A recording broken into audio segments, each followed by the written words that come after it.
Recording in progress.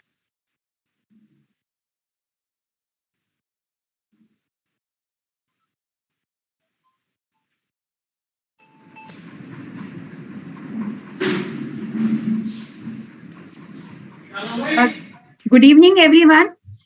Welcome to this VCM on recent amendments to the Section 135 and rules thereunder under Section 135 of the Companies Act. We have with us CA Anuj Goyal sir, who is the Vice Chairman of the committee, Shri Rakesh Sehgal sir, who is the Director of this Directorate, Shri Himanshu Krishnadwala sir, who is the Speaker for the session, and Srinivas Joshi sir in absentia. I would request Anuj Goyal sir to deliver his address and we will start then. Welcome to you, sir.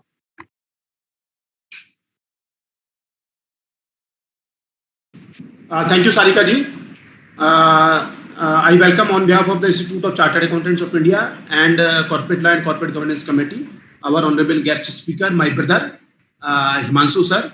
And of course, we are having the presence of our very, very senior bureaucrat of the Institute of Chartered Accountants of India, CA Rakesh Sehgal sir, and the Secretary CLCGC, Sarika Singhal ji.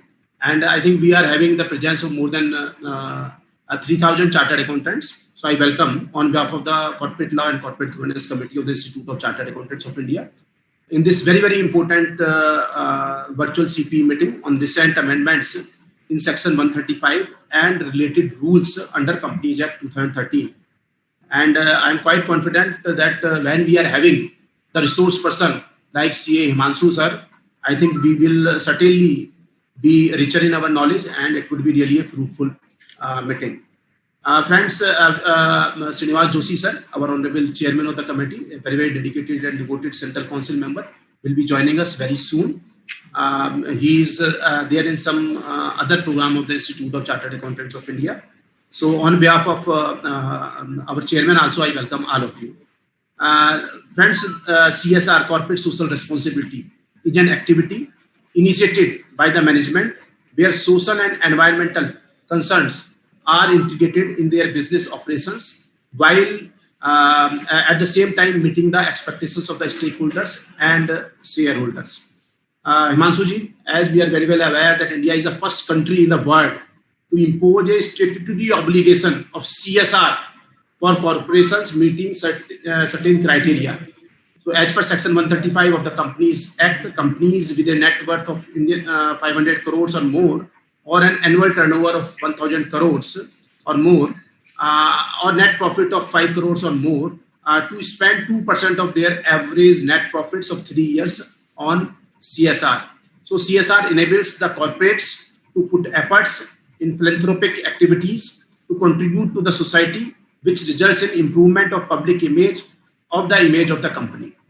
Many big corporates have been doing the CSR activities voluntarily for a long period of time. The Act has further put a greater responsibility on companies to implement a CSR framework and formulate a CSR policy to address environmental, social, cultural, and economic issues. In the present global scenario, enhancing profitability and valuation is no longer a sole indicator of business performance of corporates. They must play the role of responsible corporate citizens who owe a duty towards the society. Friends, the Ministry of Corporate Affairs on 22nd January 2021 has notified the company's CSR policy amendment rules 2021. And these CSR law amendments being several significant changes to the national CSR policy, including an increased focus on impact assessment, decriminalization of non-compliance, greater inclusion of international organizations, and provisions altering the guidelines for management of excess funds and surplus expenditures. The COVID-19 pandemic has also caused the corporates undertaking the CSR activity over and above the limit prescribed under the law. The Government of India is inspiring companies to provide social support by including all expenditures incurred on activities related to COVID-19 as permissible CSR activity. Ministry of Corporate Affairs has clarified that spending CSR funds for carrying out awareness campaigns, programs, or public outreach campaigns on COVID-19 vaccination programs is an eligible CSR activity. MCA also clarified recently that companies could use CSR funds for creating health infrastructure for COVID-19 care, very, very important, establishment of medical oxygen and storage plants, manufacturing and supply of oxygen concentrators, ventilators, cylinders, and other medical equipments for countering the COVID-19 pandemic. Himanshu sir, you are going to cover each and every aspect, but according to the latest amendment, the following expenditure will now be included in the list of CSR activities: research and development of new vaccines, medication, and medical devices related to COVID-19 in the firm's normal course of business. Overseas training of Indian sports personnel representing any state or union territory at national level or India at international level. So how India can be at the international platform in the sports through CSR activities, that is also going to be achieved. At this backdrop, it gives you immense pleasure to mention that the Corporate Law and Corporate Governance Committee has organized this VCM today on the theme recent amendments in Section 135 and related rules under the Companies Act 2013. I wish this endeavor every success and convey my best wishes to all the delegates. And we are having the presence of one of the very, very prominent resource person who is contributing like anything for the cause of the profession, for the cause of the members, CA Himanshu Kisandwala ji from the financial capital of the country, Mumbai. And we are really fortunate enough to have your presence and your blessings for all our honorable members. And we are having the presence of more than 3,000 chartered accountants from each and every part of the world. So I once again welcome all our honorable viewers on behalf of the Corporate Law and Corporate Governance Committee. And Srinivas Joshi ji, our honorable chairman of the committee, is also joining very soon.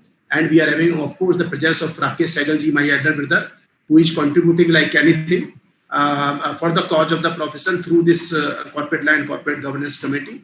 So without taking further time, I once again welcome all of you, and I will hand over to Rakesh Sehgal sir. Thank you very much, friends. Thank you, Vice Chairman Shri Anuj Goyal ji, and thank you for those enterprising words and introduction about the topic and what the committee has been doing. In absentia, I welcome Srinivas Joshi ji, who is joining the panel very soon. CA Anuj Goyal, Vice Chairman, CA Himanshu Kishandwala, who is the guest resource for today, and 3,000 plus members who have already joined this live VCM. Now, as all of us know that we are going to cover the recent amendments in Section 135 and related rules under the Companies Act. Now, I mean, it may be inquisitive for all of us if the section is so clear and the rules have been laid out from time to time. Where is the need for knowledge dissemination in this area? I think in my brief opening remarks, I am going to touch upon some of the very basic issues which form the genesis of the address today by the guest speaker. Now, we all know that ecosystem of CSR framework, though very simple and plain, as is made out from the statutory construct under the CSR rules and Section 135, has traveled a lot far in the form they exist today.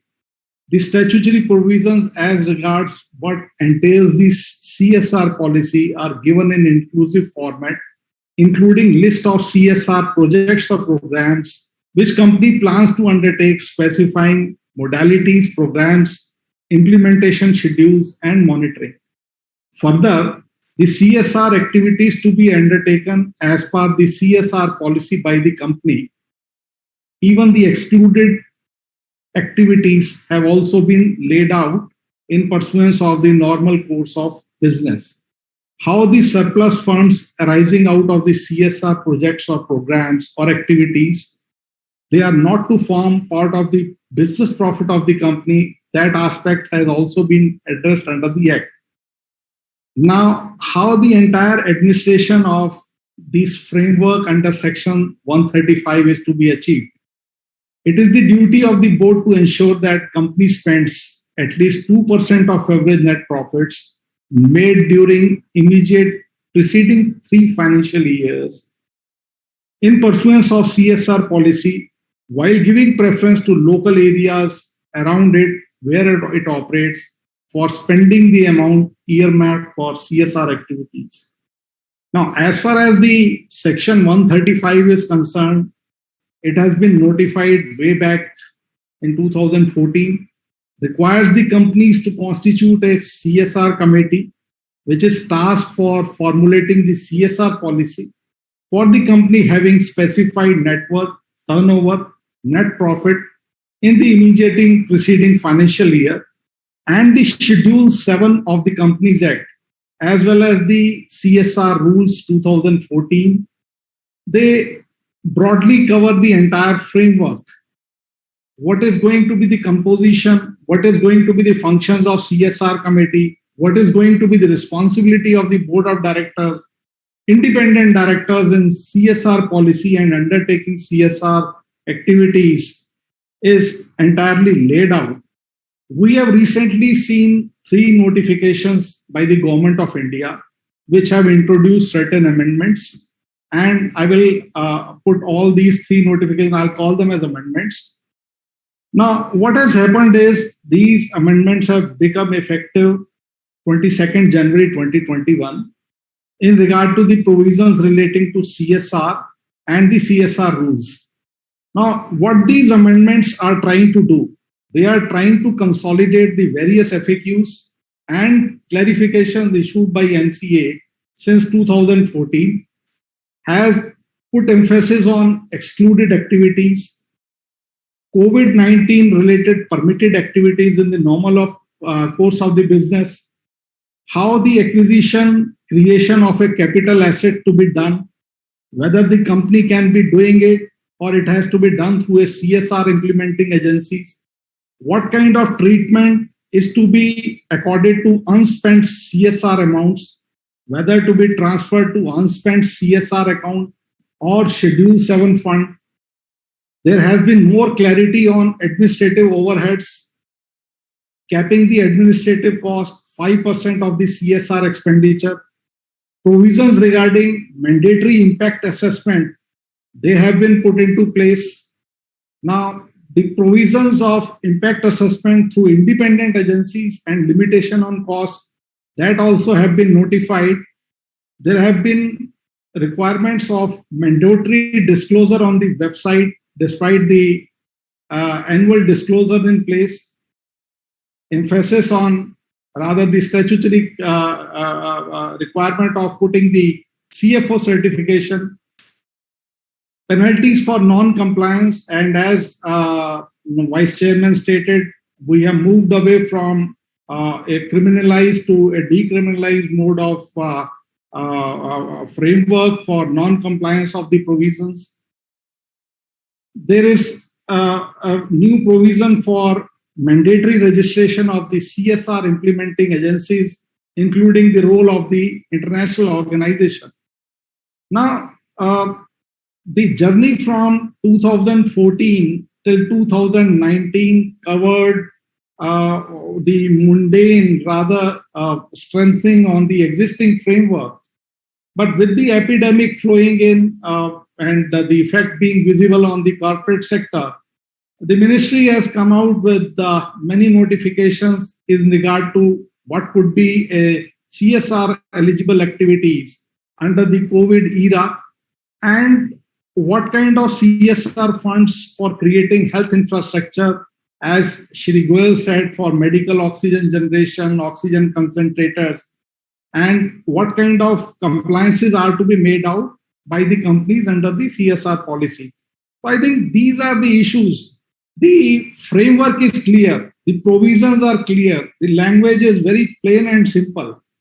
Now, what we had requested the resource person is we need to highlight and communicate to the members as far as the implementation aspects of these policy measures are concerned, because by not being more than a fad, it's a requirement, it's a societal obligation And I think these issues which I highlighted, our distinguished speaker for today, Himanshu Krishnadwala, he'll be addressing. I'll just say a few lines about the speaker.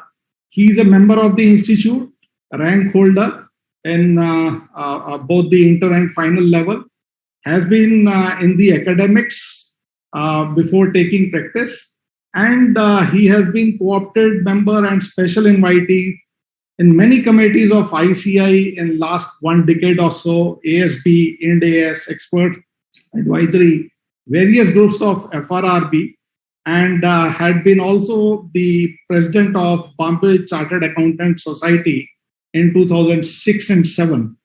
I would request the learned speaker for today to touch upon the applicability of the provisions on different class of companies and what has been the ground level position when the law is so simple and plain in terms of the implementation and specifying the reasons for not spending the amount, transfer provisions, and what stands today and what as professionals we need or we need not to do. With this opening remarks, the floor is yours, Mr. Himanshu. Over to you. Thank you.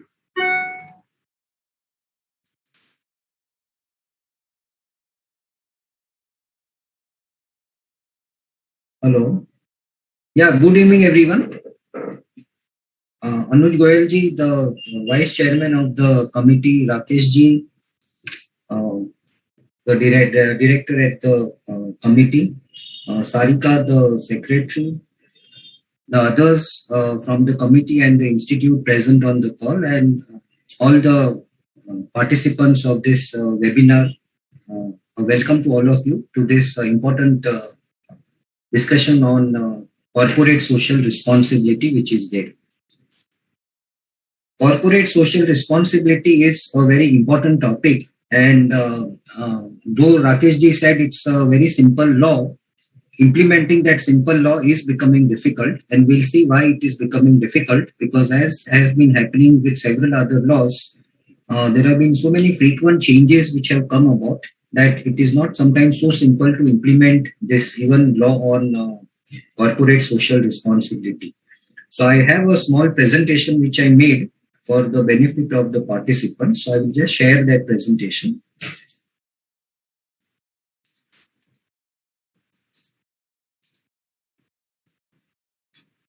So, Sarika, can you see the presentation? Yes, sir. Okay.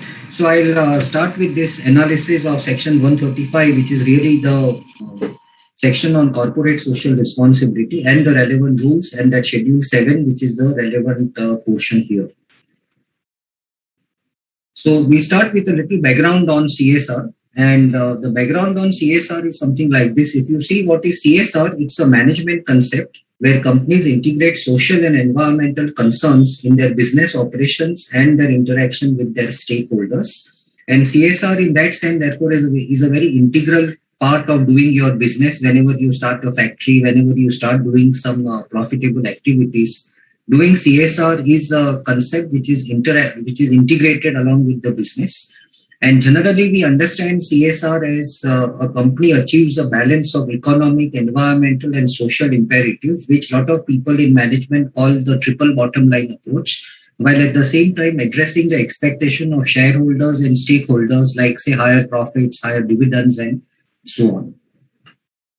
It is therefore important to draw a distinction between CSR, which can be a strategic business management concept, and charity, sponsorship, or philanthropy.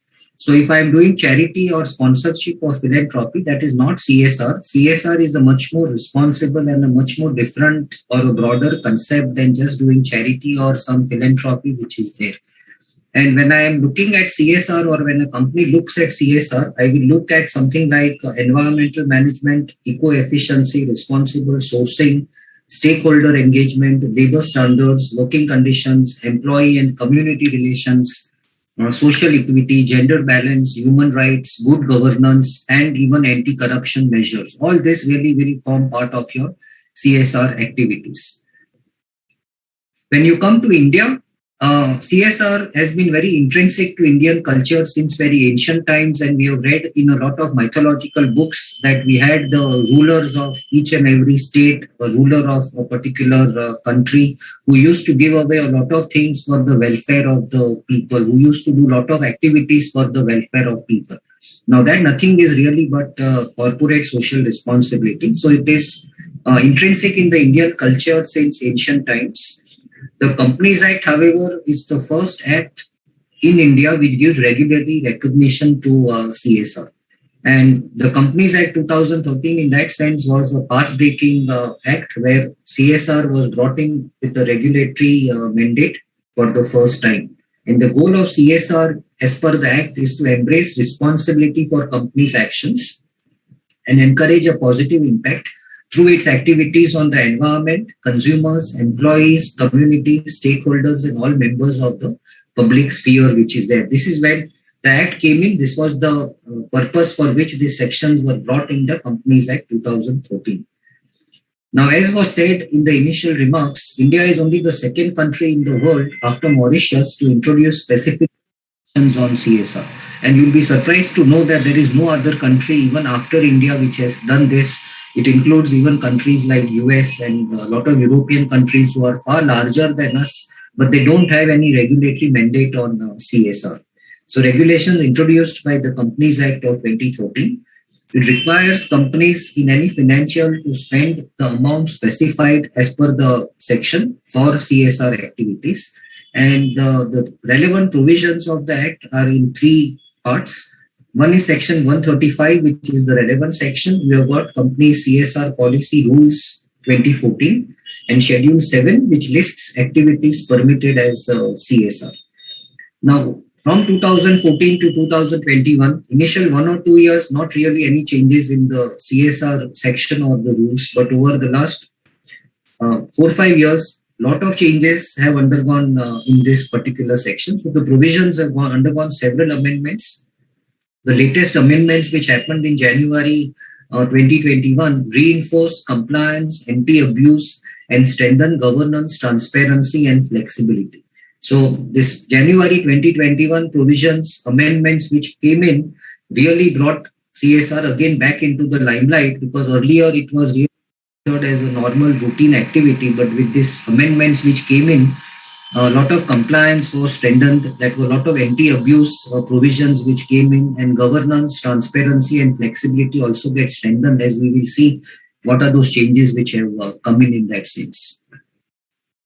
Now, the whole presentation is divided into actually simple different sections, and I have not gone with the sections in the Companies Act. I have gone is to when a person wants to understand CSR, how he will really look at it. So the first thing a person will need to look at it, who needs to spend on CSR? And we relate this to the section or the provisions of the section in the Companies Act as to who needs to spend money on CSR. So if I look at who needs to spend on CSR, Section 135 says that it is applicable to every company. So every company which satisfies this criteria has to undertake CSR activities. And it is any of the criteria which are relevant. So it could be one of the three criteria which are there in the immediately preceding financial year. So in the immediately preceding financial year, and obviously I mean an audited financial statements which I look at, if my net worth is 500 crores or more, if my turnover is 1,000 crores or more, or if my profit is 5 crores or more, I will be eligible to undertake activities under CSR. Now, net worth is defined in the Companies Act, so it is as per audited financial statements. Turnover is also defined under the Companies Act under 291. Again, so I take audited figures of turnover. The word net profit is not defined in the Companies Act. However, from the various FAQs and various other discussions, it is profit before tax which needs to be considered. So I need to consider here a profit before tax, which if it is 5 crores or more, I will have to be spending on CSR from the next financial year. A lot of discussion happens as to, do I take exceptional items? Do I take capital gains? Do I take items which are exempt from tax? Now, net profit is just to be taken as profit before tax. So everything which comes before that, so it can be an exceptional item, it can be a profit from continuing or discontinuing activities. All that will be considered when I consider profit before tax. And there are only few adjustments which we will come to, which are given by the section 135. Otherwise, I just take a figure of profit before tax. And if that crosses 5 crores, that is one of the criteria. If I fulfill, I will be entitled or eligible to spend money on CSR. If it's a foreign company, I have to look at the net worth, turnover and net profit of a foreign company as per the balance sheet and profit and loss account prepared in terms of section 381 and section 198 of the Act. Foreign company need not be incorporated here in that sense. It can be just a branch or a office or something. But in that case, then I calculate only the net worth, turnover or profit as per provisions of 381. It's only the Indian operations really which I am concerned with, not the worldwide operations of a foreign company in that sense. So, as I said, we calculate net profit before tax, but I do not include few things as per section 135. So net profit I take as per financial statement, which is profit before tax. And there is a table in the next slide which will further explain this. And it, however, does not include two things. Any profit arising from an overseas branch or branches which operate as a separate company. So if I have a branch outside India, that profit I have to exclude. So maybe I'll have to make those branch accounts, which any case the company may be making for its financial statement purposes. And I also have to exclude dividend received from any other company in India, which are covered and they are complying with the provisions of section 135 of the Act. So these are the two exclusions and we'll just come to them in the next slide. But what is also important, that if you are a company registered under section 8 or section 25 of the earlier Companies Act 1956, they are also covered under CSR because they are not excluded from the gamut of CSR activities. Now that sometimes is an irony because a company which is registered under section 8 or under the erstwhile section 25, they are themselves registered to carry out some charitable activities or some social responsibility activities. Now, getting those companies also to spend on CSR, it means that if a company is doing CSR work and also generating or satisfying these three criteria, they are also themselves further going to spend something on CSR. That's a dichotomy or irony of the section. But as it stands today, CSR is also applicable to companies who are registered under section 8 or the erstwhile section 25. Coming to that definition of net profit. So as we said, net profit before tax, and I have to take the schedule 3 format for calculating net profit, which is again as per the Act. There are two things I can reduce. One is dividend received from other companies. And there is a condition there. I can reduce dividend only if that company is covered under section 135 and complying with section 135 and profit arising from any overseas branch. The final figure is something which is, I require it to find out what is the amount to be spent on CSR. Now, the problems which arise is how do I ascertain whether the other company is covered by CSR or not covered by CSR? I may not always get the turnover, profitability and other figures of the other company, especially if the other company is not a listed company. What also happens if a company is covered but has not complied in a particular year? Now, section 135 has several provisions and several clauses. Some of them are even procedural. If I take a literal reading of this exclusion, dividend received from companies which are covered and are complying with section 135. What happens if in a particular year, a particular procedural provision is not complied by that other company and I am receiving dividend from that company? How will I ever come to know that procedurally also the other company has not complied with section 135? Now, these are things which you will have to consider in practice when you are trying to figure out or determine what is my final amount to which CSR becomes applicable or not. Maybe you take a declaration from the other company that they are complying with all provisions of section 135, or maybe ask the auditors or some independent agency of the other company to give you a certificate to that extent. Another issue which also sometimes gets debated is if my financial statements are under Ind AS, what happens to my fair value adjustments? Because in Ind AS, there are a lot of fair value adjustments where my profit can become higher or my profit can become lower. Now here the answer is very simple in that sense. I have to take net profit before tax as per Schedule 3. Now when I take profit as per Schedule 3 Division 1 will be as per normal accounting standards, Division 2 will be as per Ind AS, and Division 3 is for NBFC companies. So I will not do anything about fair value adjustments. Depending on what is the accounting norm which the company follows, whatever is the profit before tax, that becomes a base for me to calculate what is my CSR, or is CSR really applicable to me or not. Since it's a topic which is a little dry, I'll try to intersperse it with some anecdotes, which I am sure will make you also take away the monotony of the presentation. The next thing is how much to spend, what is eligible, and how to calculate. So the first thing we saw is which companies are covered. Now, having decided which companies are covered, I have to now decide how much I have to spend on CSR, what spending is eligible or not eligible, and how do I calculate what is to be spent on CSR. So that brings you back to some of the provisions of the sections, and the contribution which I have to do for CSR is something like this. The board should ensure that in every financial year, the company spends towards CSR at least 2% of the average net profits of the company during the immediately preceding 3 financial years, or if the company has not completed 3 years since incorporation, as many years as are available up to that 3-year period. So if it's a company with 2 years track record, I just look at 2 years. If it is more than 3 years, I look at 3 years which are there. And the provisions also say that the company is required to give preference to the local area and areas around where it operates for spending the amount earmarked for CSR activities. But before that, what is this 2% of average net profits? Now, the net profit here, it is clearly laid down in the section that the net profit has to be computed under section 198 of the Act, which is similar to amount computed for payment of managerial remuneration.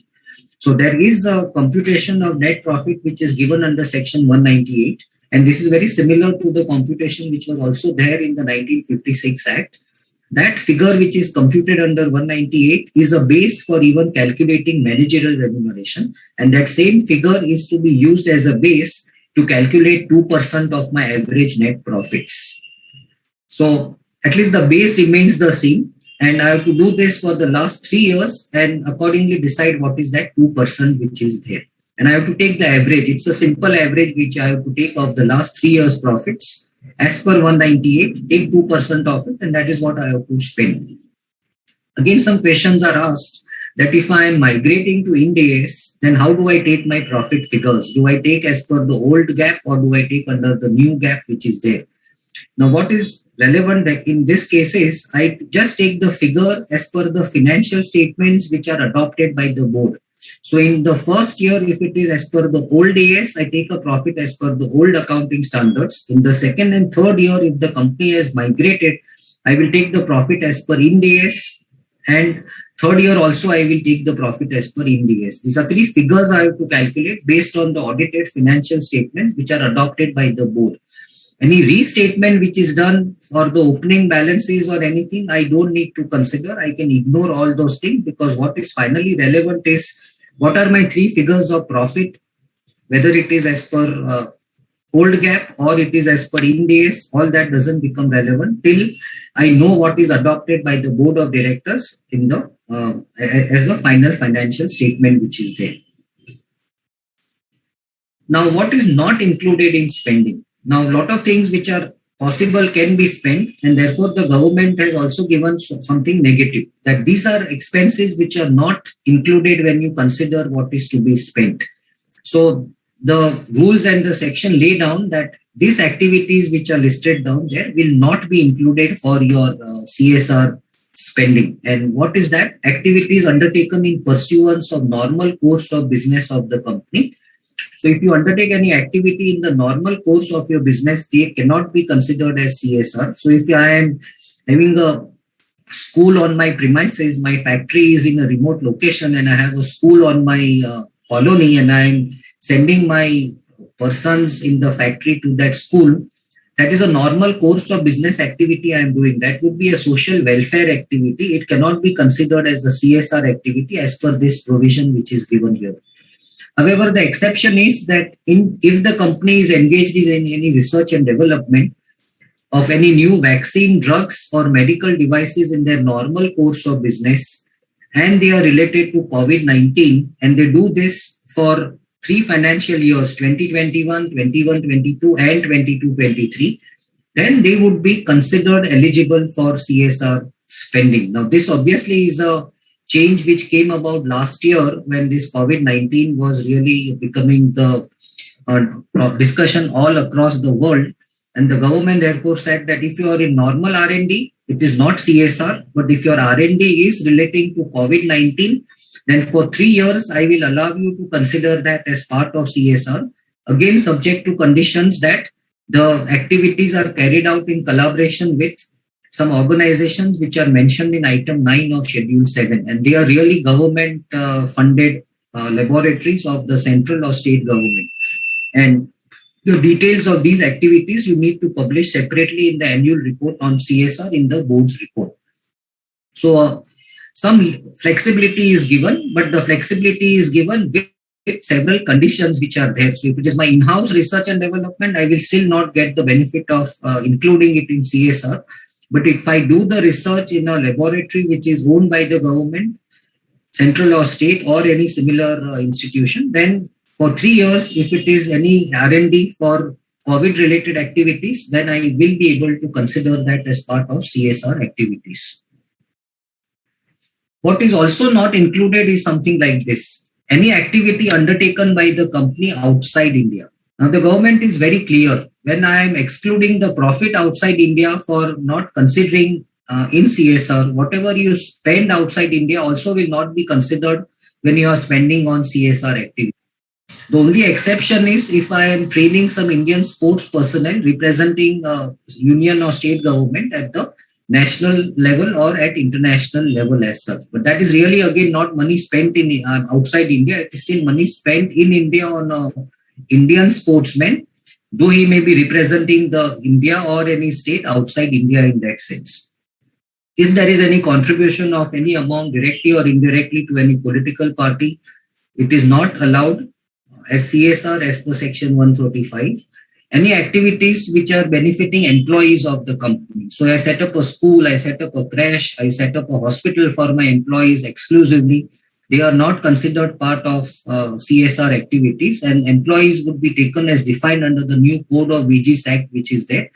The only exception which they were brought in again last year is unless if it is for COVID related support which is there. So if I am doing something for my employees, say like I am getting a camp organized for vaccination, then there is a possibility that it may still get covered under CSR. Otherwise, generally, it is not going to be covered as my CSR activities. What is also not covered is activities supported by companies on sponsorship basis for deriving marketing benefit for its products or services, contributions to any political party, which we already saw earlier, and activities carried out for fulfillment of any statutory obligations under the law in force. So if statutorily you are forced to say plant trees, that is a statutory obligation. That planting trees, you cannot say that that is some CSR for the environment which I am doing, because that really is your statutory obligation. There is also a restriction on how many administration overheads can be included in my total CSR expenditure, and that limit is 5%. So administration overheads which I incur to undertake CSR activities cannot include or cannot exceed 5% of my total CSR expenditure for that particular year. What is administrative expenses is also defined.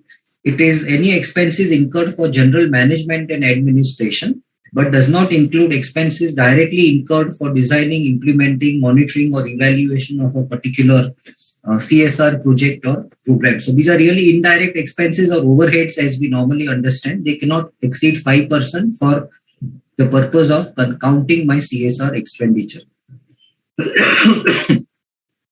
If I do any expenditure on CSR activities and there is a surplus out of it.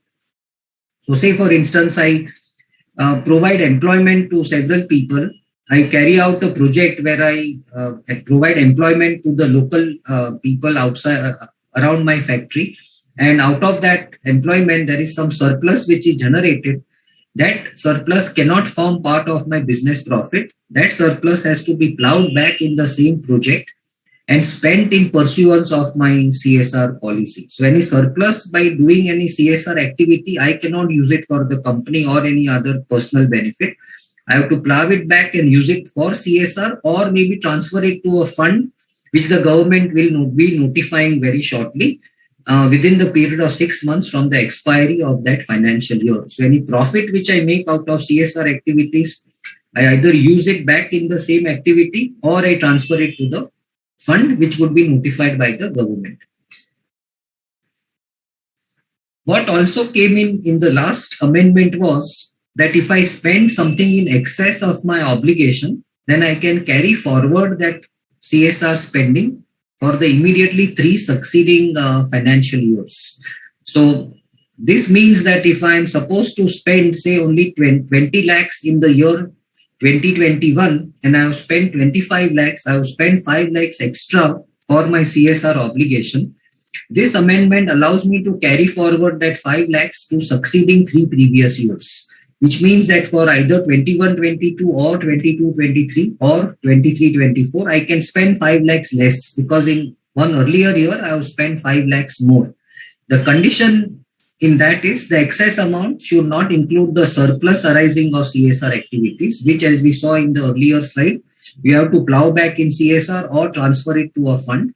And the board of directors should pass a resolution to that effect. If I satisfy these 2 conditions, then if I have spent something in excess, I can carry it forward to the future years also. This does result in some accounting complications, which we will see when we come to the accounting part of the entire CSR expenditure. The CSR amount can be spent for creation or acquisition of a capital asset, and that capital asset cannot be held by the company. It can be held, however, by a company which is established under Section 8 of the Act. So a company with charitable objects or a public trust or a registered society with charitable objects and a CSR registration number. The beneficiaries can hold an asset in the form of self-help groups or a public authority. So if I create an asset using CSR, I cannot hold it in the name of the company. It has to be in one of these 3 names which are there. So I say as part of CSR, initially in the initial years, the government said that we need to construct a lot of public toilets. Now those toilets cannot be held in the name of the company. They will have to be held in the name of one of these 3 organizations which is there. The latest trend is you can create temporary hospitals which are capital assets in that sense. And that also has to be in the name of one of these 3 entities which are there, not really in the name of the company. That again gives rise to some accounting issues, which we will see later on. So all profits therefore really go directly to charity. That is what this provision of surplus also conveys in that sense. Okay, there are a lot of procedures which need to be complied with, and if you don't comply those procedures, besides the amount which is there which you need to spend and all, there are a lot of procedures to be complied with. If you don't do that, you can be subjected to a lot of penalties also. And as rightly said initially by the Vice Chairman and Rakesh ji, criminalization provisions have been totally deleted from the sections of CSR. However, the penalties are quite stiff, as we will just see in the next few slides. So what are the procedures? You need a mandatory constitution of a CSR committee of 3 or more directors, and we will discuss this more in detail in the later slides, including 1 independent director. Every company which does not meet the eligibility for 3 consecutive years is then not required to constitute a CSR committee and comply with provisions of 135. So to come out of all these procedures, I need 3 consecutive years where I do not meet the eligibility of that 500 crores, 1000 crores and 5 crores net profit which is there. If for 3 years I do not qualify in those 3 things, then I am not doing any CSR, and then I can even dismantle my CSR committee or don't need to then follow these provisions of section 195. This is again very onerous, Because if it happens for 1 year or 2 years, I still continue that same procedure which I need to follow of section 135. There are detailed rules and responsibilities of the CSR committee laid down in the Act, including a CSR policy. In fact, after the audit committee, which has a lot of rules and responsibilities, the next most important committee in any board company now is the CSR committee, because they are having a lot of rules and regulations which they need to observe and a lot of responsibilities which is given to them. The board has to take into consideration recommendations of the CSR committee and approve the CSR policy, placing the CSR policy on the website and so on. There are enhanced obligations in the last few months for the board, the CSR committee and the CFO for spending, monitoring, evaluation and so on. So a lot of people say that I'm just doing some charity, so why all this fuss? Now, a lot of charity is one thing, because as we said right in the beginning, CSR has to do with charity. CSR is one of your corporate responsibilities, and therefore if you don't fulfill that obligation, then there could be a lot of penalties if you don't comply with the procedures. And for that, the CFO, the CSR committee and the board all can be held responsible. So on a CSR committee, how do you really operate? The company should constitute a CSR committee of 3 directors, of which one has to be an independent director. There are, however, some criteria to be looked into. Companies which are not required to appoint an independent director, then the CSR committee can be formed without such director. In a private company which has only 2 directors on the board, the CSR committee can have only 2 directors. If it's a foreign company covered under the rules, then the CSR committee should comprise of at least 2 persons, of which one person is specified under that section 381D, which really means a person who is resident in India and another person who is nominated by the foreign company. After all this, if the amount to be spent by a company towards CSR does not exceed 50 lakhs, there is an exemption for forming a CSR committee. However, there is no exemption from doing those functions. The same functions now need to be discharged by the board of directors of the company. So if your CSR spending does not exceed 50 lakhs, don't form a CSR committee, but the same functions go back to the board of directors to perform as part of my CSR obligations. Now, what is the role of my CSR committee? Formulate and recommend to the board a CSR policy indicating activities to be undertaken by the company in areas or subjects. Recommend amount of expenditure to be incurred on the above activities. Monitor the CSR policies. Formulate and recommend to the board an annual action plan in pursuance of its CSR policy, which should include all these 5 things which are the list of projects to be undertaken, which are as per Schedule 7. How will those projects get executed? How will I get the funds, utilize the funds and the implementation schedules? Monitor the spending on the projects and how the reporting has to be done. Any impact assessment, again, which we will see in the later slides, this new concept of impact assessment, how does that happen and how do we monitor the impact of the CSR on the society and other relevant sections. What is the role of board of directors for CSR?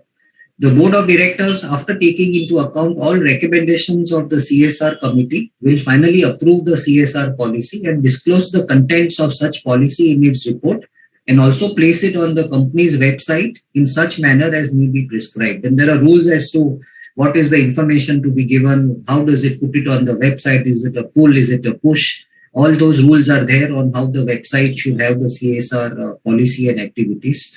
Ensure that the activities as are included in the CSR policy are undertaken by the company. This is to make sure that you just don't put some policy and don't do anything. So you have to also ensure, the board has to also ensure that the policies which are written are also executed by the company. And mandatory disclose the composition of the CSR committee, the policy and projects approved on the website, if any, for public access. If I fail to contribute towards CSR, then firstly, whatever is my amount unspent, there are some repercussions on it. So if a company fails to spend CSR amount, the board of directors report should specify the reasons for not spending. And if it relates to an ongoing project, then it is to be transferred to a fund specified in Schedule 7 within 6 months of the expiry of the financial year. So far, the government has not notified the fund, but obviously there is time till 30th September for the government to notify this. Just 3 months have really gone by in that sense. If the funds, if the amount not spent relates to any ongoing project, it should be transferred to a special account to be opened by the company on behalf in that financial year, which will be called unspent CSR account within a period of 30 days. And this amount should be spent within a period of 3 years from the date of transfer, failing which again it will be transferred to that specified fund which is there. And this I have tried to capture it into a little simpler way, something like this. So if you have unspent amount of CSR, then there is a CSR liability. If it is fully spent, nothing that will be done, just report it in the board report. If you are not fully spent, I have to decide whether it is for an ongoing project or there is no ongoing project. If it is for an ongoing project, then within 30 days from the financial year end, deposit the amounts to an unspent CSR bank account. If it is not for an ongoing project, I can transfer it within 3 years to a Schedule 7 notified fund, or within 30 days for ongoing projects, or 6 months in other cases. Now, this period of 30 days which is there, the government has currently extended that period to 30th June, mainly because of this lockdown and the fact that a lot of these procedural things have not been able to done by companies, and also that the fund has not been notified. But otherwise, typically this 30 days will start getting applied from next year. Only this year there is a concession allowed because of the lockdown which has been there in April and May in various parts of India as such. So these are stringent conditions. If I have not spent money on CSR where there is already an ongoing project, there are some conditions which are there. If I have got CSR obligation and I do not have a real project also which I have identified, then the government simply takes over the funds and then they may use it whatever purpose they want to use it for in that sense, once I transfer it to the notified fund. So this is if I have got CSR amount to be spent and not spent, then there are this transfer to the fund and so on. However, in addition to that, there are some penalties which are there. So if the company fails to transfer the unspent amount to the fund or unspent CSR account, there is a penalty which will be imposed on the company. It is twice the amount required to be transferred, or 1 crore, whichever is less. So the maximum penalty is 1 crore on the company, and on officers, every officer who is in default will be liable to a penalty of 1/10 the amount or 2 lakhs, whichever is less. Now, officers could be CFO, could be even some people below the CFO, because officers is a very wide term which is defined under the Companies Act as such. Now, besides this stringent penalty which is there, there could be even penalty under the general clause of Section 450 of the Companies Act 2013, where if some procedures are not followed, penalties can be levied under the general penalty provisions of the Act. And that can run to a per day delay or a per day penalty also for any defaults or non-compliance of any procedures which are there. In case the company says, okay, I am willing to pay the penalty, does the company get away with it? The answer is no. Even if I pay the penalty, it does not distinguish the company's obligation to transfer CSR amounts to the fund. And in addition to penalty, I will still have to complete whatever is not done and also pay the penalty. And that makes these provisions quite stringent in that sense. So that is why when initially Rakesh ji said that the provisions are simple, but how things become difficult. But this is why things become difficult, because the procedures, as we have seen, are quite big and the penalties are quite stiff. And because these penalty provisions came in from January 2021, it reinforces the mandatory nature of the CSR provisions. Before these penalties came in, everyone was saying that CSR is not mandatory, but it is just voluntary in nature. But once these provisions have come, they have really become mandatory in nature, and companies therefore have started to take cognizance of the CSR. And maybe that's the purpose why this committee has organized this VCM on this important topic which is there. Going on further to implementation and reporting. So we have seen who has to spend, how much is to be spent, what are the procedures to be spent. If I don't complete the procedures, what are the penalties which I have to pay. Now, how do I really implement this? I know all this now, and now I should know how do I implement and how do I report CSR activities. So when it comes to implementation, the board of directors have to ensure that CSR activities are undertaken either by a company which is under Section 8 or a registered public trust or a society which has a 12A and ATG registration, or it's by an entity established by the central government or state government, or it's an entity established under any act of parliament or state legislature which is there.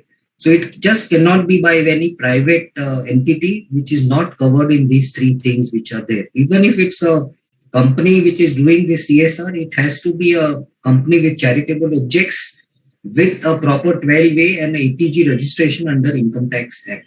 And as you may be aware, Income Tax has revamped its entire procedure for registering charitable institutions under 12A and ATG. And the last date for all the revised applications is 30th June, which is possible to be extended again due to this lockdown. Otherwise, a lot of compliances are being done again by all charitable institutions under the Income Tax Act. And they are all relevant because those are the institutions which will be considered as eligible for the undertaking CSR activities other than the government organizations or any entity established by the parliament. Now, an existing entity which is registered under Section 8 or a trust or a society under 12A and ATG can do CSR only if it has an established track record of at least 3 years in similar activities. So the conditions are something like this. If I'm as a group setting up a new company, then fine, I can do it. But however, if I'm using an existing entity, then it has to have a track record of at least 3 years in similar activities, which the company intends to give money for carrying out its CSR money. So every entity further who intends to undertake any CSR activity should register with the central government by filing a form called CSR1 electronically with effect from 1st April 2021. This, however, does not impact my programs or projects which were approved prior to April 21. But from April 21, whatever CSR activity I need to undertake has to be informed to the government by filling in this form electronically. And it has to be signed and submitted by the entity to be verified by the chartered accountant or cost accountant and so on. Now, once you do that, you get what is called a unique CSR registration number. So one more number which a company will have to keep track of, a CSR registration number, which it will now need to use for monitoring and all that CSR spending which is there as such. Now, when I am implementing CSR, I can also engage international organizations to design, monitor, and evaluate my particular projects. Now, this is really applicable to, say, big entities who are having crores of rupees to spend on CSR. They may not have the internal capability to decide how to spend, where to spend, and all. So they may engage international organizations. They can also collaborate with other companies for undertaking projects or programs on CSR activities. So a group of companies in a particular region may say that instead of all of us trying to independently reinvent where to spend, how much to spend, what is the benefit, let us all come together and collaborate with each other. That is permitted in implementation. The board therefore has to satisfy that the funds so disbursed have been utilized for the purpose and in the manner as approved, and the CFO or the person responsible for financial management will have to certify this. So the CFO of a company also plays an important role in deciding whether the funds have been properly utilized for the purpose for which the CSR committee and the board of directors have decided it should be spent.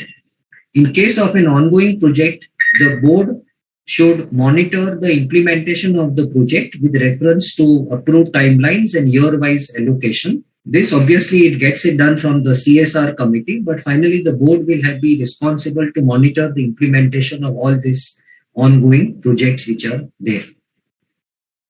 On the reporting front, The board of directors report should include an annual report on CSR activity for financial years commencing on or after 1st April 2020. So this is the first year where it really starts applying, because when they say that applies from 1st April 2020, for 2021, whatever board report is prepared, that will have to have a detailed report on CSR activities. Now, in case of a foreign company, the balance sheet filed under 381 will contain this annual report on CSR activities. What has also been introduced is this new thing called impact assessment. Now, every company having a average CSR obligation of 10 crores or more in 3 immediately preceding financial years should also undertake what is called the impact assessment through an independent agency of their CSR projects having outlay of 1 crore or more and which have been completed not less than 1 year before undertaking the impact study. Now, this impact study has to be placed before the board of directors and also annexed to the audit report. And a company undertaking impact assessment may book the expenditure towards CSR for that year, which cannot exceed 5% of the total spending or 50 lakhs, whichever is less. Now, this last limit which is there is really the cost to undertake the impact assessment, because as has been said, the impact assessment has to be done through an independent agency, cannot be done in-house. And that is very logical, because if a company is spending on CSR, it itself cannot certify what it is spending or what is the impact of that spending. It has to commission an independent agency, and the expenditure on that independent agency should not exceed 5% of the expenditure on CSR for that year or 50 lakhs, whichever is less. Now, what is the impact assessment report? Nothing is given in the section or the rules or any guidance as to what should be the contents of an impact assessment report. But what is understood is that the impact assessment will help funders, grant makers, and companies to understand and evaluate the impact of their expenditure on the target beneficiaries or the society. The findings can also help companies to make evidence-based decisions in implementation and identify hurdles allowing for program continuity, scale, sustainability, efficiency, and so on. Now, what really is an impact assessment report going to consist? Now, say for instance, I am spending 20 crores on making an educational institution. If I am spending 20 crores, because my impact assessment report applies only when I am spending, say, more than 10 crores in totality.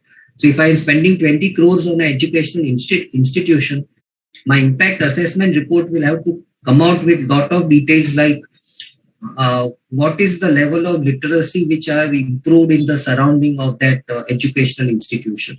What is the gender of the students who are enrolled? How many boys are there? How many girls are there?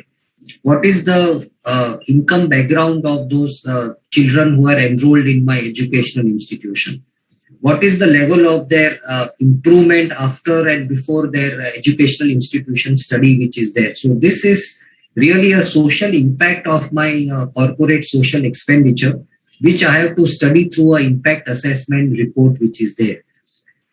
Similarly, if it is, say, I'm spending something on a hospital which is there, my impact assessment will carry out some details like, is there any improvement in the general health of the people after the hospital has been set up in that area? What is maybe the income level of the persons who are taking treatment in the hospital? Which are the diseases which are highly prone in that region, and so on. So it really depends on your imagination to decide what is the impact assessment do you really want this to be. And you will have to take help of social workers or people who are experts in such social assessment of expenditure to make what is called this impact assessment report which is there. You need to do this at least 1 year after every program implementation is done. And if a company has multi-year programs, impact assessment needs to be conducted after completion of 3 years. And as we said, companies cannot conduct self-assessment. An independent agency has to be engaged for doing the impact assessment of the CSR spending if it is beyond 10 crores. Several recent circulars have come in. And I'll just highlight some of these recent circulars, and they are over the last 1 year or so. Now, one of these circulars which came in, it was in the definition of CSR. And it said that any company engaged in R&D for new vaccines and so on If it is relating to COVID, for 3 years, it is allowed to consider it as CSR, provided it is in collaboration with one of the institutions, which is given in Schedule 7, Item 9. And the details of this has to be given in the board report. Now, what are this which is this institution? And this institution is something, Item 9 was also amended, and the institution which they refer to is contribution to any incubators or R&D projects in the field of science, technology, engineering and medicine, which is funded by the central or state government or any agency or public sector undertaking of the central or state government. Again, private sector not allowed. Somehow the government or the ministry, when it comes to CSR, doesn't really trust the private sector. It says everything what you do like this has to be through a central state government or any undertaking which is run by the central or state government as such. Now, there was one more circular which came very early when this lockdown and this COVID started getting impact. And it said that if you spend anything to or give any contribution to the PM CARES fund, it is considered as a CSR expenditure. If I give anything to a state disaster management authority, it is considered as CSR. If I spend CSR funds for promotion of healthcare, including preventive healthcare, sanitation and disaster management, that is part of CSR. If I give any ex gratia to a temporary casual worker or a daily wage worker over and above disbursement of wages specifically to fight COVID-19, the same is admissible as CSR expenditure. Now, this was a very strange addition to the list of CSR expenditure. So in a lockdown, if I pay normal salary to my workers, that is not considered CSR. But if I pay any extra amount to the same workers who are temporary, casual and so on, over and above their wages, then it is considered as for the purpose of fighting COVID-19. The companies, when they were facing a lockdown and their factories were not working out of humanitarian approach, they at least pay a lot of salaries without any deductions for the period where the workers could not report to the factory because of lockdown. Now that all itself was a big sacrifice which the companies were making or a big payment which the companies were making, but that was not allowed as CSR activities.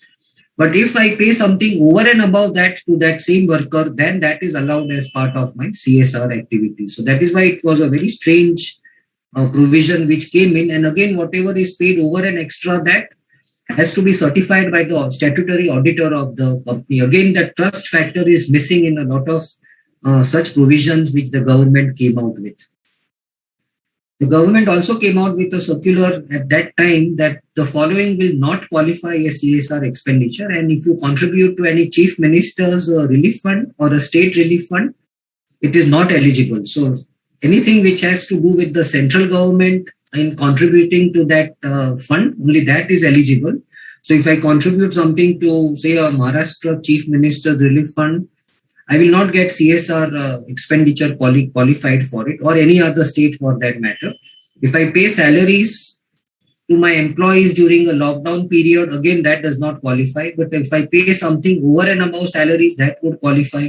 Again, wages, if I pay to my daily wage workers, do not qualify. As we said in the earlier slide, anything over and above that as ex gratia will qualify as CSR expenditure. Then somewhere in beginning of this year, if I spend any money for public outreach campaigns on vaccination program, that is an eligible CSR activity. Then that second wave of this infection started, and therefore they said in April 21 that if you set up makeshift hospitals and temporary COVID care facilities, that also will be a CSR activity under Schedule 7 of the Act. Then again in May, when there was a lot of oxygen shortage in the country, the circular also came out saying that if I spend on creating health infrastructure, establishment of oxygen generation and storage plants, and manufacturing and supply of oxygen concentrators, ventilators, and so on, all that also will be considered as towards CSR expenditure as such. I am sure that tomorrow, if there is a shortage of your mask, if I start manufacturing mask and selling mask, they may say that that also will finally qualify as CSR expenditure. So far, there has been no shortage. But wherever this lockdown comes in and there's a shortage of something, the government says, okay, to encourage easy supply of that item, let us also make it eligible for CSR spending. That has been the trend over the maybe last 15 months or so with this government. Now, how do I account for all this CSR and how do I disclose all these things? So obviously there is a lot of technical literature which has come over the last 1.5 years. And this is something which came in June 20 by the Institute itself. And that's a technical guide on accounting for expenditure on CSR activities. It gives a very detailed guidance on accounting aspects of CSR and the presentation in financial statements. It covers all amendments up to the Companies Amendment Act of 2020. And it does not apply to other charitable objects which are not part of CSR requirement, because normal charity, as we have clearly said, is not part of CSR, and this technical guide only covers something which is on CSR related activities. Once this technical guide came, the Institute had earlier issued what is called a guidance note on accounting for expenditure on CSR. That has been withdrawn because everything has been integrated in this particular technical guide which is there. This is really available on the Institute's website also. Then in February 21, another technical guide was published by the Institute, and that was on accounting of CSR funds by third parties. So if I give money to a third party for doing CSR activity, how does the third party account for this money which is received and then spent by them on behalf of another company for CSR? So this really gives guidance on accounting, presentation and disclosure of CSR funds by the entity receiving the contribution for implementing CSR on behalf of the first company. And they would be typically Section 8 companies or NGOs or societies or trusts, because other than them, no one else can really carry out any CSR activity in that sense. Then in the last month, in May 21, FAQ came out by the Accounting Standards Board of ICAI on accounting for amounts to be incurred towards CSR. And this FAQ said that CSR expenditure would be recognized as expense in the statement of profit and loss as and when the expenditure is incurred as per the board approved CSR policy and the projects. If there is any unspent amount, a legal obligation is created and it arises to transfer the specified account depending on the fact whether such unspent amount relates to ongoing projects or not. Therefore, liability needs to be recognized for such unspent amount as at the end of the financial year as per para 17A of Ind AS 37. So this FAQ clearly brought out that if there is something unspent at the end of the year, you need to create a provision for this. And we have referred to a paragraph of Ind AS 37, but it also equally is applicable to companies who are not following Ind AS in that sense. And it went on further to say that as per Ind AS 34 interim financial statements, CSR obligation will be recognized based on the principles for recognition of the same in the annual financial statements. Now, what that meant was that I do not need to do anything on CSR obligation for quarterly results. I need to consider that only for annual financial statements. Now, this FAQ is not free from doubt because there are some other views also possible in this, but be that as it may, this is what the Institute came out in May 21 on the FAQs which they published. Now, with this entire background of the section, the rules, the schedule and the technical literature which is available for CSR, how do you really account for CSR? Because ultimately everything comes down to accounting which is there. Now, accounting I have bifurcated into two periods. One is still financial year 1920 and the other is from 2021 onwards. Now, till financial year 2019-20, CSR was considered voluntary. Since no penalties have been prescribed, there were only disclosures and reasons for non-spending to be given in the board's report. Now, since it was voluntary, there were no penalties, no provisioning was made, as there was no obligation created, as has been said in the earlier FAQ. However, if you are a public sector enterprise, Then the DPE guidelines, the Department of Public Enterprise have guidelines which mandate spending on CSR. So public sector enterprises did create a provision for unspent CSR because they had their internal guidelines which mandated them to spend on CSR. So public sector enterprises did create a provision. Private sector enterprises did not create a provision since there was no obligation.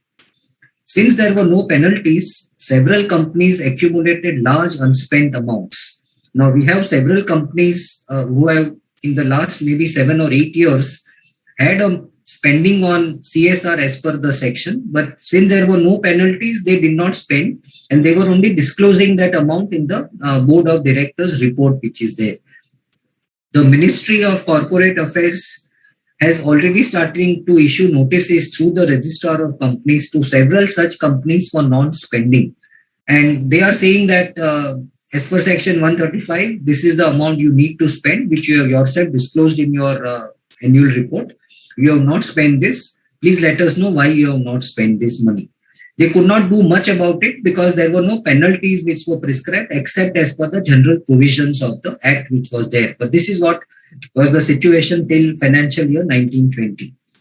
The whole scenario changes in 2021 because from 2021, as we have seen all along, because of the penalty provisions and other things, CSR has now moved from voluntary to mandatory. So it becomes almost a mandatory thing now to spend on CSR.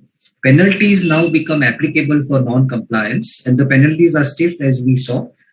Provisioning therefore is now mandatory as an obligation arises, and the FAQ of the institute also says that an obligation arises, so I have to follow Ind AS 37.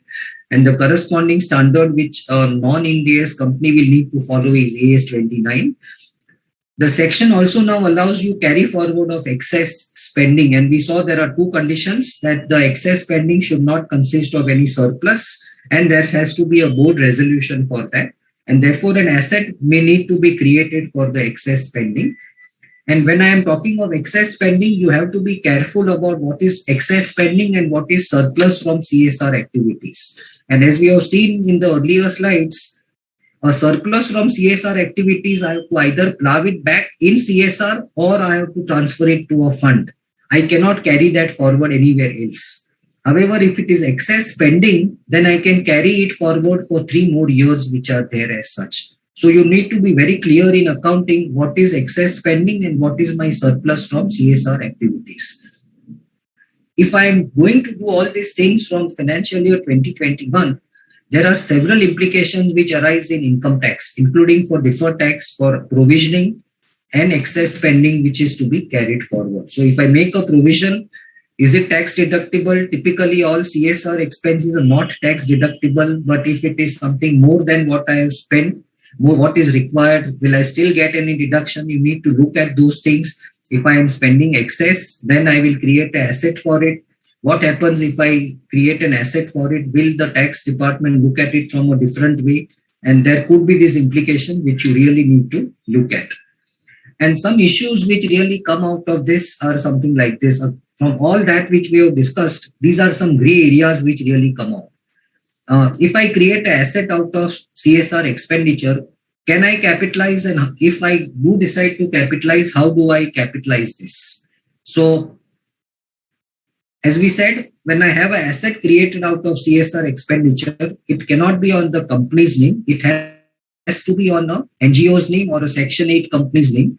It cannot be on my name. So if it's an ambulance which I am using for CSR, the ambulance has to be on the NGO's name or a Section 8 entity name which is there. In such a scenario, can I capitalize that asset in my books? If I decide to capitalize the asset, will it be permissible under the accounting standard? And there are some companies who have capitalized that expenditure with adequate disclosures which are there. We also saw that CSR has now become mandatory. So a debate therefore has started that if it is becoming mandatory, what happens to my unspent amounts till financial year 1920? Do I need to create a provision even for the earlier unspent amounts? So is my obligation created even for past unspent amounts which are there? The view which I personally hold is that it does create an obligation even for the past unspent amounts, because the government has not said that in the past, if we have not spent, we are not going to do anything about it. They have already started issuing show cause notices to companies as to why they have not spent the amount. So in that sense, I would believe that the amendments which are there have a retrospective effect. However, this is not something free from doubt, and there is obviously the other view also possible, that I don't need to do any provisioning for any unspent amount till financial year 1920. In such cases, however, even if you do not decide to provide for that unspent amount till 1920, I would strongly recommend that you please do that disclosure that you have got an unspent amount up to 1920 and this is that amount, because that in any case would have been disclosed in the earlier years directors reports and in the financial statements. If you have unspent amounts till 1920, I may not spend it, but do I need to transfer it to the specified fund? Again, it is really trying to figure out whether the amendments are having retrospective effect or they are only prospective. The section does not say that it is prospective. Now, can that be inferred to say that it also goes backwards? That also gives rise to that next question. Can excess spending in earlier years be adjusted against financial year 2021? So, say for instance, in my year 18-19, I have spent 10 lakhs excess than what I was otherwise supposed to spend. Can I say that in my 18-19, I have spent 10 lakhs excess?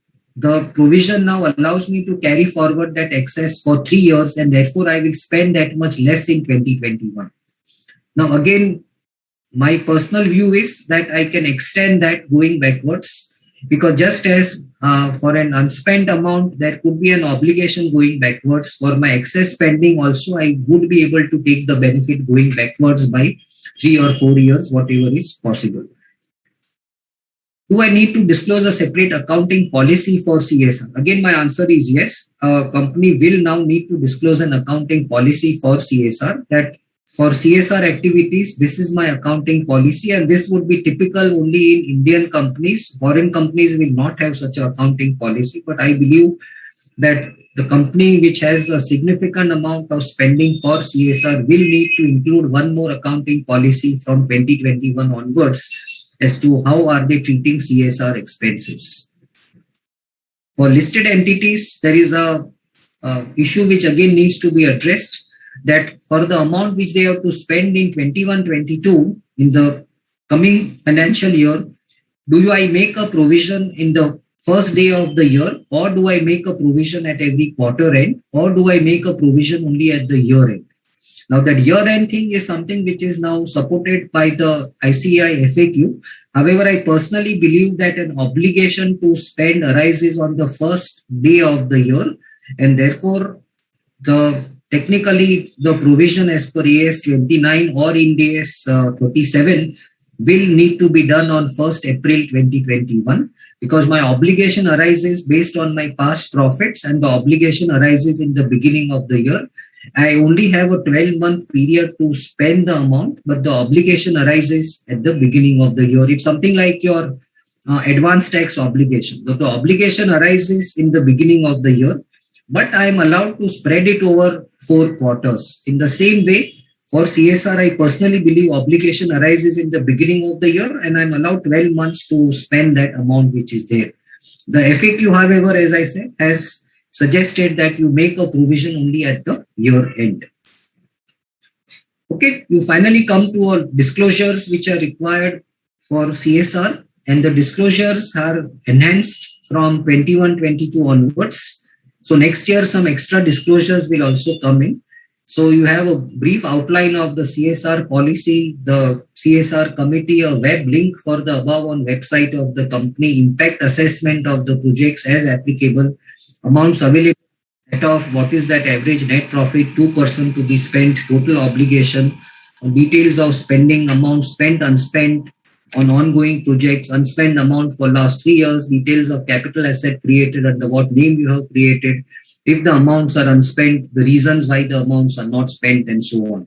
If you look at all these disclosures, that actually fortifies the view which I hold, that you will need to make a provision and even spend the unspent amounts for earlier years also, which are there as such. All right, the last part of this presentation is really addressed towards my professional colleagues who are there. who are attending this webinar which is there, and also to a lot of NGOs who have taken this chance to attend this particular webinar. And these are really opportunities which these new provisions bring out. And these opportunities could be in various areas. So firstly, it could be in setup of the CSR framework. So there could be advisory on setting up the CSR framework, how the CSR regulations are applicable, identify the focus areas, form a committee, develop a policy, and separate the CSR arm of the business group. Then on governance, risk and compliance services, due diligence for the projects, the KYC norms which I need to look at for partner organizations, selection of the organization, developing monitoring mechanisms, especially if there is impact assessment to be done, documentation with partner organizations. Now there could be joint, companies could have joined together to do some CSR activities. So how do I really get into documenting all that, MOU, the reporting procedures and protocol? Then audit and attestation services, as you saw, a lot of places you need certification by the auditor and an independent certification. In that sense, you may need to do in-depth reviews, including the impact analysis. So that itself could be a big opportunity for professionals and similar NGOs who are into such activities.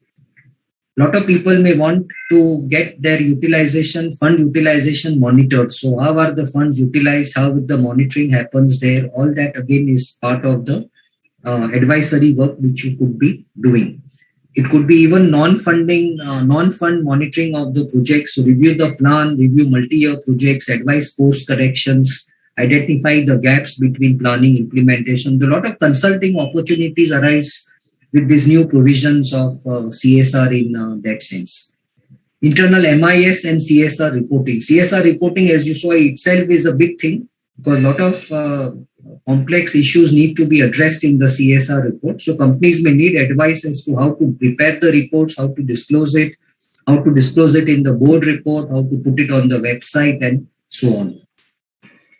So I think that's the whole gamut of CSR which I have tried to cover in this maybe 1 hour, 15 minutes thing. I was told to keep the last half an hour for question answer. So if you have any questions on this, please go ahead and ask your questions. Himanshu sir, I'm Srinivas Joshi here. Yeah, Srinivas, sorry, I did not notice you have joined. No, sir, fine. There are some questions received. That's why I just barged in, saying that there are some questions received which we can take up now. Okay, I will not bother. The sharing of the slides? Yeah, please remove. Please remove the sharing. We can talk now. Yes. Sir, there are many questions which you already answered, if you really ask me, because many questions were asked as you were speaking. So probably, the person who asked did not know that you will cover that aspect also. For example, you talked about the previous years. Many questions have come whether previous year is a liability at all. And previous year is a liability. If it is not a liability, then why I should provide? But I think you are probably, I agree with you that if you have to, if you feel provision needs to be made, then excess also needs to be adjusted. Correct. Either way, I mean, it cannot be only one-sided. That I cannot look at the excess.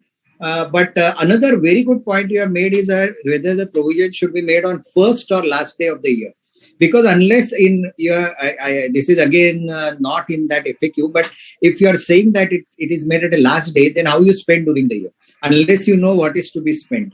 So doing it on the first day of the year, only challenge is, sir, average 3 years. So I may not have accounts of the last year available on 1st April, technically, immediate last year. So calculating average would be an issue while I provide on 1st April.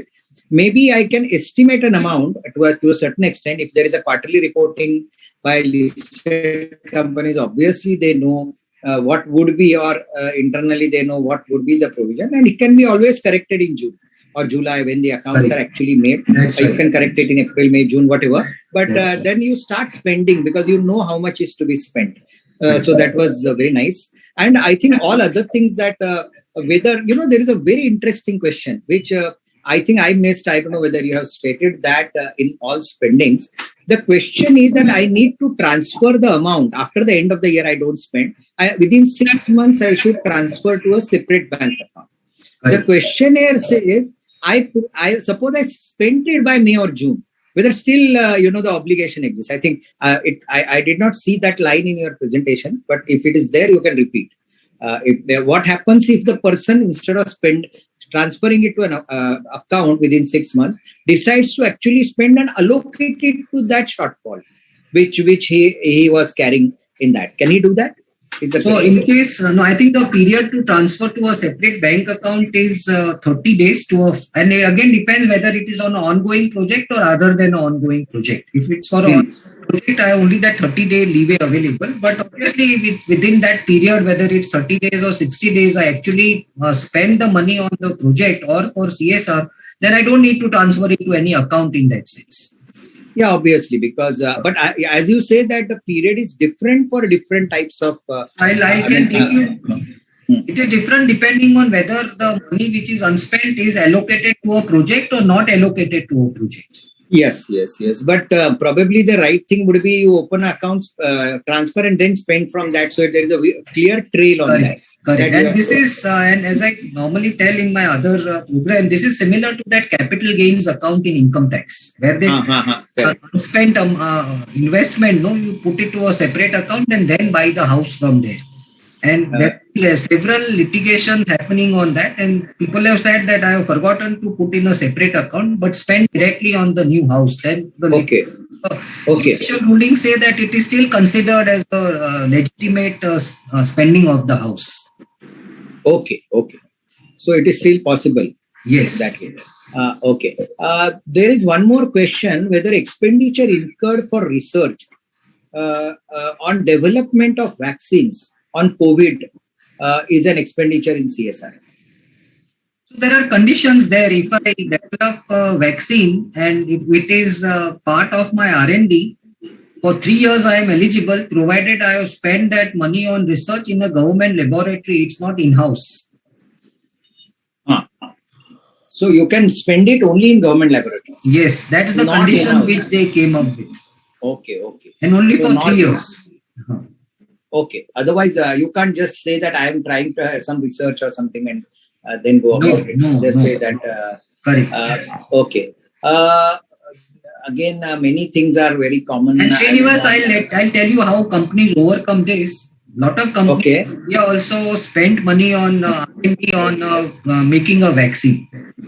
Okay. Since they did it in-house, obviously it was not considered as CSR, but what they did was that was considered part of their normal expenses on R&D. And after it was developed, they actually gave the vaccines away free of cost to organizations. Now that was considered as CSR.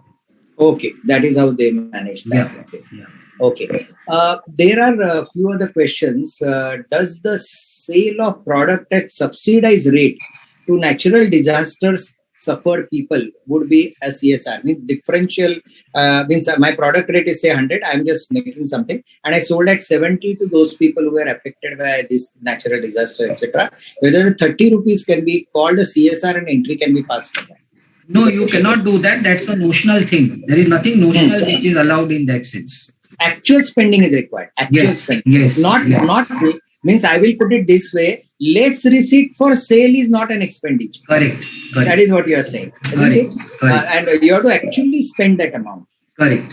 So probably you can give them donation to their trust, etc., which will buy it at something and then at 100 only. So actually the money you received is 70 because you gave 30 as donation and you received 100. So technically you received only 70. But that is how you will have to route it probably. I don't think the sale amount being received less is a really a solution to that. And Srinivas, what people do in this again is they have an in-house Section 8 company between a group or a big company, and they sell the product to that entity at the normal price, and the entity then sells it further at a concession or something. Okay. There is a very interesting question, Himanshu. There is a question that CSR implementation agency has livestock, that is cows, buffaloes, etc., out of the fund received for CSR. This is an implementation agency. They have bought this livestock. What will be the accounting treatment in the books of CSR implementing agency for this? As you mentioned, surplus out of CSR fund will have to be disposed of as per government direction. How we will do that in case of cows and buffaloes? Very interesting question. This is a very specific question, but I am sure if there are cows and buffaloes, you keep them, and whatever maybe the products which you get, the dairy products, you use it for charity or something. And then, sir, this is with the implementation agency. The question one is, the implementation agency has livestock. First is accounting of livestock in the books of implementation agency, number one. Second is that surplus out of CSR fund will have to be disposed of. Now, surplus out of CSR fund, whether if you at all calculate, how you calculate in this case is a problem, but then how you will do it here. So I think the first question here is, what is the project where the CSR has been carried out? Is the project to have cows and buffaloes? Then I am or milk products or milk. So if it is milk products, then I am not concerned with cows and buffaloes in that sense. So cows and buffaloes then can be livestock in the case of companies themselves. It is their livestock, which is implementation agency is doing only that further process. Absolutely. Taking milk and doing that. So that can be correct. Is the answer. So I don't know, additional example, whether somebody wants to arrange marriage for poor people. Okay. Whether it is a CSR, he says. It is not covered in Schedule 7. So correct. Samuhik Vivaha is the word he uses. Samuhik Vivaha is not covered. It has to be covered. So the answer is it has to be covered in the list. Schedule 7 has to cover this. Schedule 7 he must have gone by, helping poor. All the, So he says, I'm helping poor in this, but that is not the way it should be interpreted. This is an interpretation problem. He talks of slide 29, CFO certification, where company is small and CSR is paid to implementation agency. What kind of documentation be sought for, especially when implementation agency or NGO may be combining contribution of several companies with them and utilize for one or more projects. So what this implementation agency, they are taking CSR fund from several companies and utilizing in one project or more than one project. So they are so how you will go by CFO certification where company is small and CSR is paid to implementation agency which is much larger or bigger. And they are doing this kind of this is done by agencies on a regular basis. Say I am collecting 50 lakh rupees from say 10 different companies, 5 lakhs each from 10 different companies, so 50 lakhs. And I am spending 50 lakh rupees. Now once I spend 50 lakh rupees, or in 1 year I have spent only say 20 lakh, is unspent. So I will allocate equally among all the 10 companies which are report accordingly. Okay, so the allocation policy, or they can go by date. I paid in April, you paid in May, somebody paid in June. So as the expenditure, they say April that is over. All and the technical guide which has come last year discusses this. Discusses this, that how to allocate or how to go. But it is the implementation agency certificate will be final, right? Yes. That would be final. They may go first in, first out, or they may go on an average basis, proportionate allocation, or whatever is a technically acceptable methodology. Okay, sir. Okay. One more question is on education. Can sponsoring students for IAS coaching by a registered society be considered a CSR activity? So you'll have to look Schedule 7, whether it falls into Schedule 7 first. Education activity per se, this education, see the Schedule 7 says promoting education. Now, correct. Falls within that, it is fine. You can do that activity. But IAS coaching is not promoting education per se. I personally feel. I mean, any exam preparation is not promoting education, is it? Or is any exam preparation? No, that would not. No, that would not get covered. Correct. It is not because it is not. Creating schools and other. Correct. Nice. Or something original. You are teaching someone something, not preparing for an exam when somebody knows something. Or something. So you'll have to look at Schedule 7 whether it directly falls in that or not. Okay. And this is again same thing that whether past year and all, many people have same issues with past year and past years, whether that is right, not right, and whether, I mean, you said it is a controversial thing. In any case, you can take either of the view, right? I am taking the first view, but which is safer. Yeah. Yes. Which is safer. But I think somebody else, there is nothing in law to prevent the other. isn't it? And if a company deliberates it and takes the other view, it's fine. That is right. That is right. That is right. So there are other questions which I see here in the chat box or otherwise. They are saying why it should not be tax deductible, and I will not go into those controversies. We'll go on to the current law, what it is. What activities are not, which activities are not considered CSR? You already explained in your slides, 3 activities that are not really the CSR expenditure at all. Are the disaster relief operations eligible for CSR? Disaster relief. Disaster relief directly don't get covered under Schedule 7, but there are some special disasters where the government may come up with circulars, like when you donate something to this PM CARES fund, that's a disaster which I am contributing. So similarly, if I contribute to a PM National Relief Fund, that is eligible for CSR in that sense.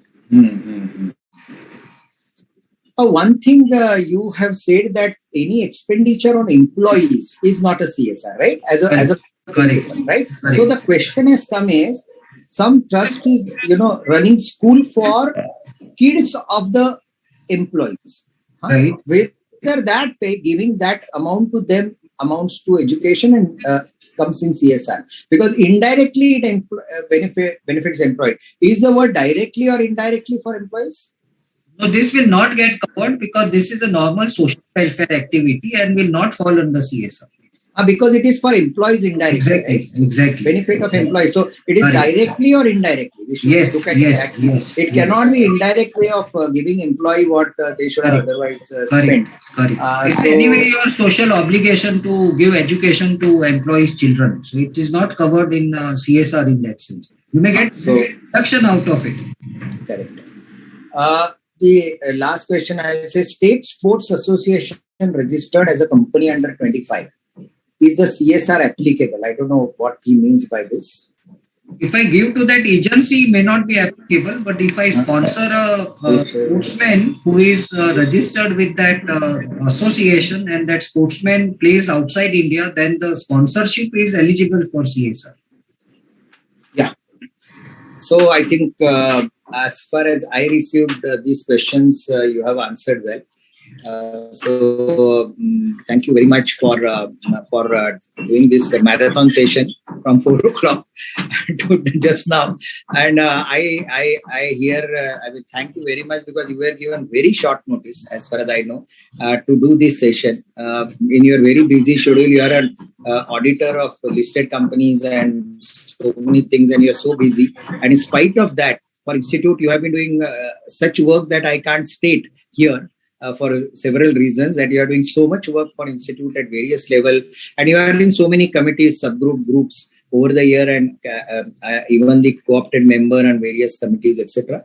And hats off to all the efforts you are doing for the Institute over the year, and you are one of the finest speaker as well on various subjects, including audit, accounts, Ind AS, IFRS, whatever. So we will continue to take your help, sir, in future as a committee as well as ICI. At various levels. So please be with us. That is the request to you. Thank you. It's a pleasure to be part of all this. Thank you. Yes. Sarika, anything? Or you want to close? Either Sarika or Rakesh. Yeah. Yes. So you can give vote of thanks. You can give vote of thanks today. Yes, sir. Before choosing this topic, the foremost question that came to our mind was, what is that we are going to cover? Because everything is so specifically given in Section 135, rules, Schedule 7 is so crisp, and the government has given so much of clarity about the Rules Act, in the Rules Act and Schedule itself. But the way Sir has presented this presentation, it is basically to create awareness and to give guidance to the people, to the professionals, to the NGOs, to everyone, that how you have to take or spend this amount, which is being created for CSR. So thank you so much, sir, for this wonderful presentation. Thank you, Joshi, sir, for taking this initiative forward, for having weekly presentations, weekly VCM. Next week, we have a presentation with you yourself, sir. Thank you for sparing your time. And I would request the participants, those who have spared your time and joined from 4 to 6. We have 3,000 people with us and would request definitely to join next week, same time with us, and we'll keep you informed what is the timing and what is the topic. Please join next time as it is going to be very interesting. Thank you, Sehgal sir, for supporting in all the endeavors. Thank you so much. Thank you all. Thank you, sir. Thank you. Good day. Thank you Yeah. also. Good day. Yeah.